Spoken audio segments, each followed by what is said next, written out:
రానున్న 5 రోజుల పాటు తెలంగాణలో భారీ వర్షాలు కురవనున్నట్లు తెలిపింది వాతావరణ శాఖ. రుతుపవనాలు మరింత బలపడటంతో రాష్ట్ర వ్యాప్తంగా కొన్ని జిల్లాల్లో ఈదురుగాలులతో కూడిన భారీ వర్షాలు పడే అవకాశం ఉందని వెల్లడించింది.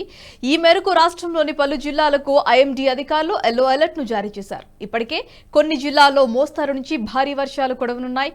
ఈ క్రమంలోనే ఇవాళ కూడా రాష్ట్రంలో పలు జిల్లాల్లో మోస్తారు నుంచి భారీ వర్షాలు పడే అవకాశాలున్నట్లు అధికారులు తెలిపారు. దీంతో భారీ వర్షాలు పడే అవకాశం ఉన్నట్లుగా జిల్లాలకు అధికారులు ఎల్లో అలర్ట్ కూడా జారీ చేశారు.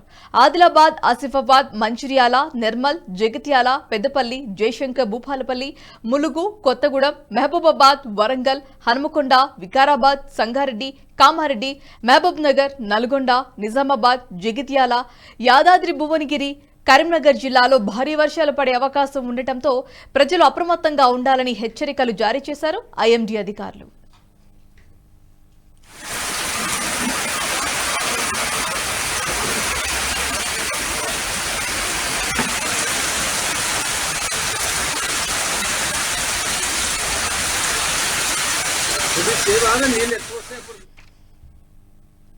ఈ వీడియో మీకు నచ్చినట్టయితే లైక్ చేయండి, 10 మందికి షేర్ చేయండి. అలాగే కామెంట్ల రూపంలో మీ అభిప్రాయాలను మాతో పంచుకోండి. Nationalist hub group of channels ను సబ్స్క్రైబ్ చేసుకుని తెలుగునాట జాతీయవాద జర్నలిజాన్ని ప్రోత్సహించండి. ఈ వీడియో కింద ఉన్న బెల్ ఐకాన్ పై క్లిక్ చేయడం మర్చిపోవద్దు.